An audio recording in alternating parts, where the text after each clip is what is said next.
Welcome to qnawire.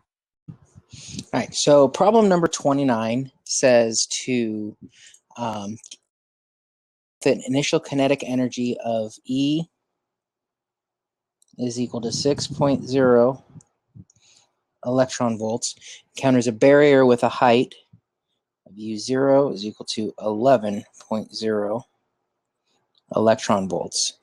What is the probability of tunneling if the width of the barrier is A, 0.80 times 10 to the minus 9th meters, or 0.80 nanometers. So this is for part A. We'll do this first. All right, so the equation for the tunneling probability of a particle is given by T is equal to,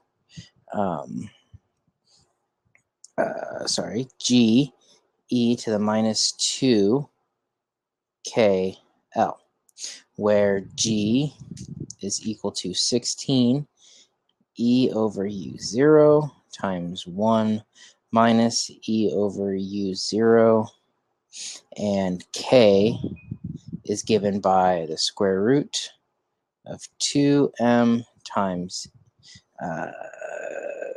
sorry, that's not right, it's 2m, I believe it's U0 minus E. Let me just double check. Yep, sorry, have those backwards.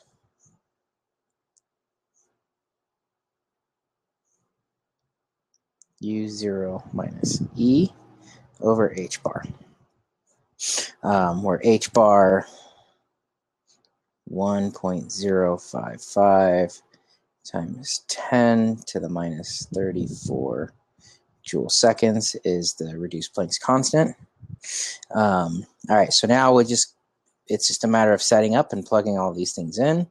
So T is equal to 16 times 6.0 EV over 11.0 EV times 1 minus 6.0 EV over 11.0 EV times e to the minus 2 times the square root of 2m times 11.0 EV minus 6.0 EV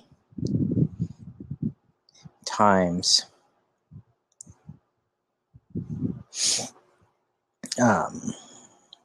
the length 0.80 times 10 to the minus 9 meters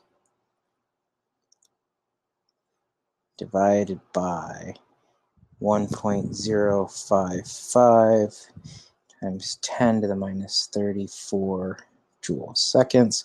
Oh, and then this mass is the mass of an electron, which is equal to 9.11 times 10 to the minus 31 kilograms. So that needs to be plugged in there for that as well. So evaluating these, this gives T is equal to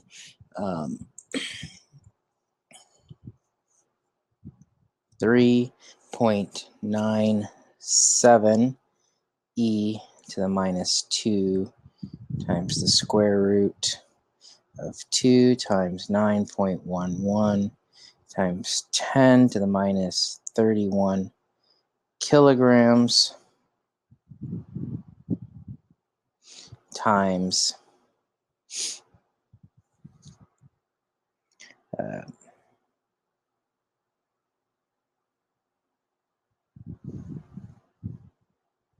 sorry, hold on one second here. Let me just catch up to myself.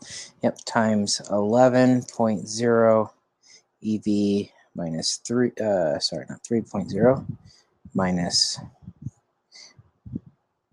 6.0 EV. Then we also need to convert this from electron volts to joules, because kilograms is in units of joules, not electron volts.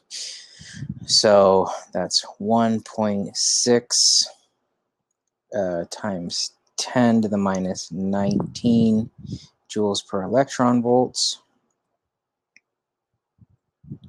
times 0.80 That's supposed to be an 8 times 10 to the minus 9 meters.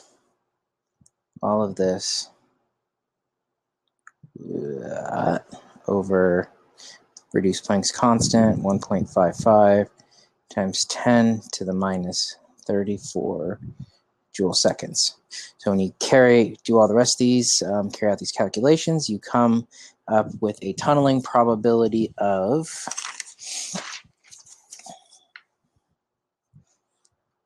4.4 times 10 to the minus 8th.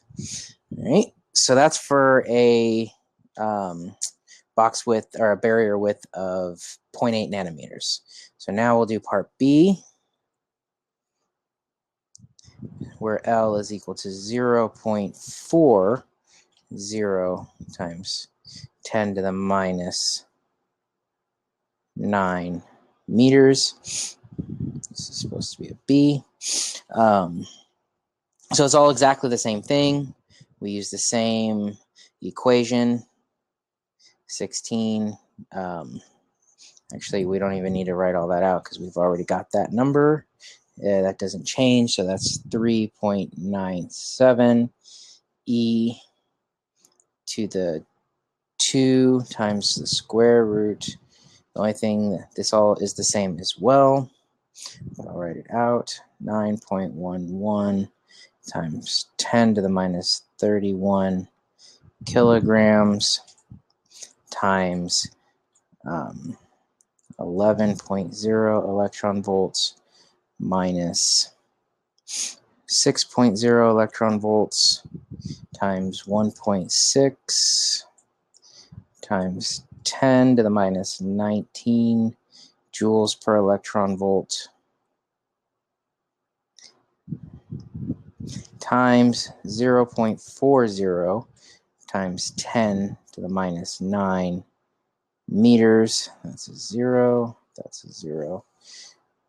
All over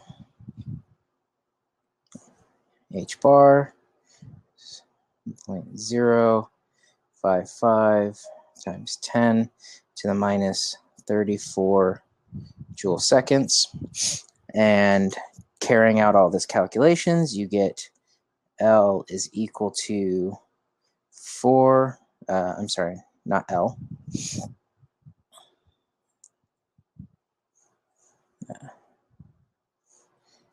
Seconds. T is equal to 4.2 times 10 to the minus 4.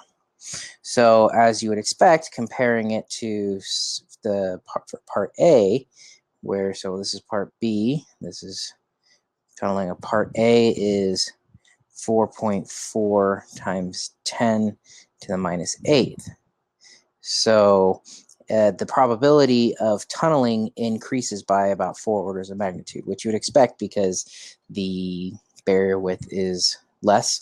So you would expect that the probability of tunneling through it would go up, for the same, everything else remaining the same.